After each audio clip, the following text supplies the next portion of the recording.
ஒருத்தர் தாம்பரத்தில் ஒருத்தருக்கு உடம்பு சரியில்லைன்னு சொல்லி என்கிட்ட வந்தான். எங்கே போய் காட்டுறதுன்னு.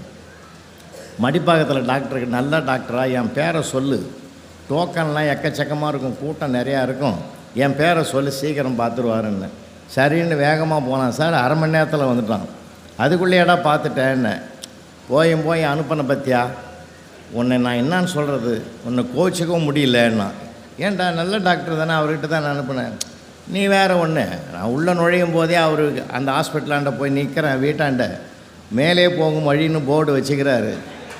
எனக்கு சென்டிமெண்ட்டாகவே பார்த்துட்டு அது அதிர்ச்சி ஆகி போச்சு. நான் சொன்னேன், கீழே கிளினிக் வைக்கிறதுக்கு இடம் இல்லாமல் ஃபஸ்ட் ஃப்ளோரில் வச்சுக்கிறாரா, அதுக்காக மேலே ஸ்டெப்பில் போகணுன்றதுக்காக மேலே போகும் வழின்னு தமிழில் வச்சுக்கிறாரு, இதில் என்னடா தப்புன்னு. அதையும் நான் சமாதானப்படுத்தின்னு தான் நான் ஸ்டெப் ஏறி மேலே போனேன். அங்கே போனால் டாக்டர் வைகுண்டம்னு இருக்குது போர்டு.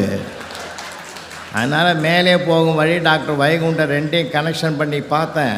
இது நமக்கு சென்டிமெண்ட்டாக சரி வராதுன்னு சொல்லிட்டு தான் நான் வந்துட்டேன்னா. இப்படியா கற்பனை பண்ணுறது? உலகத்தில் மனுஷனுக்கு இப்படி தான் பண்ணணும் அப்படி தான் பண்ணணும் இல்லை.